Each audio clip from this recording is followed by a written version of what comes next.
On January 1, 2018, a diplomatic jolt hit Islamabad when then U.S. President Donald Trump accused Pakistan of lies and deceit in a blunt tweet. The tweet was not only startling in tone, but also unprecedented in its open criticism, leaving Pakistan's government scrambling to respond. Analysts speculated that Trump's message was a clear signal of his tougher stance toward Pakistan, building on his recently announced Afghan policy that called for a more aggressive approach in the region. Trump's words cut deeply, accusing Pakistan of accepting billions of dollars in U.S. aid over the past 15 years, while simultaneously harboring militants that America was fighting in Afghanistan. But the tone didn't stay consistent for long. Just a year later, Trump's stance seemed to soften. In an unexpected shift, he warmly welcomed Pakistan's Prime Minister to the White House, even calling him a good friend. This drastic change reflects a familiar rhythm in U.S. Pakistan relations, an unpredictable blend of friction and camaraderie, often dictated by shifting geopolitical priorities. For decades, U.S. Pakistan ties have largely been defined by security concerns, particularly with respect to Afghanistan. Pakistan has long been seen as a critical partner in the U.S. war on terror, but Washington's focus has always been conditional and primarily security-driven. Under the Biden administration, however, Washington took a different tack. By putting a renewed emphasis on strategic partnership with India, Biden's administration reoriented U.S. policy in South Asia, leading to some strain with Pakistan. However, economically, the U.S. remains essential to Pakistan. The U.S. ranks among Pakistan's largest trading partners, purchasing around 20% of Pakistan's exports. Moreover, Washington's influence in global financial institutions like the IMF is critical for Pakistan as it seeks financial support to stabilize its often struggling economy. With the U.S. presidential election approaching, there's growing speculation in Pakistan about the possible implications for U.S.-Pakistan relations. The outcome could lead to significantly different policies toward Pakistan, with each candidate likely to bring a distinct approach. Trump's policy decisions have always been hard to predict. His tenure saw a mix of sharp criticism and occasional diplomatic warmth toward Pakistan. While he initially took a hard line, he showed a softer side when he met with Pakistan's then Prime Minister Imran Khan, treating him with notable warmth and respect. Should Trump return to the White House, Pakistan might need to brace for a more volatile relationship, marked by potential shifts in tone and approach that could be challenging to anticipate.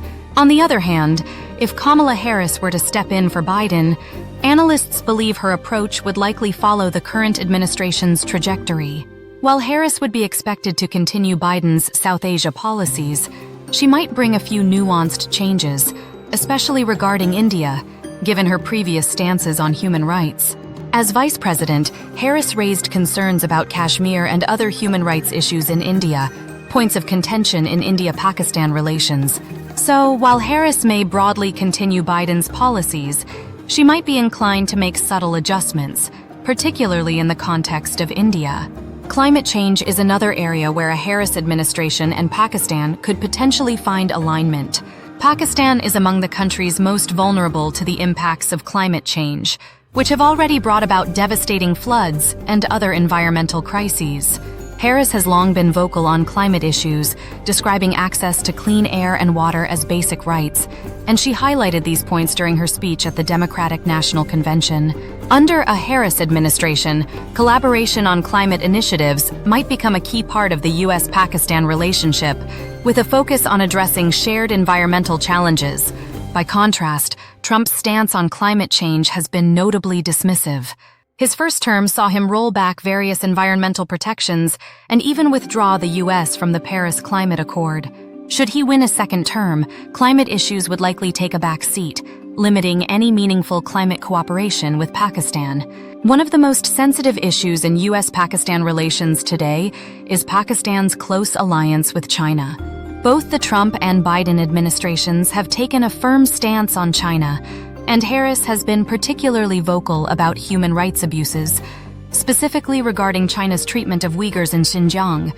She has also worked to strengthen U.S. alliances in Southeast Asia as a counterbalance to Chinese influence, reassuring countries like the Philippines, Vietnam, and Singapore. Whether she would extend this approach to Pakistan or try to curb Pakistan's dependency on China remains unclear. Policymakers in the U.S. don't typically see Pakistan as a pivotal player in their China strategy, focusing more on direct economic and security competition with Beijing. Despite Pakistan's close ties with various Middle Eastern countries and its proximity to Iran, U.S. discussions on Middle Eastern policy rarely give Pakistan significant attention. Analysts suggest that Washington's foreign policy agenda in the Middle East will largely center on the ongoing Russia-Ukraine war and tensions within the region. This likely leaves Pakistan on the periphery of U.S. interests, even though Pakistan maintains strong diplomatic and economic relations with many countries in the Middle East. Ultimately, regardless of who wins the U.S. presidency, Pakistan's relationship with America is poised to remain complex and, at times, challenging. If Trump returns to power, Pakistan may have to navigate an erratic and occasionally confrontational approach that could bring sudden shifts in U.S. policy. Trump's policies are less likely to prioritize issues like climate change and human rights, which might limit collaborative efforts with Pakistan on these fronts. Under a Harris-led administration, however, Pakistan could expect a steadier, more predictable approach, with potential areas of cooperation, particularly around climate and human rights.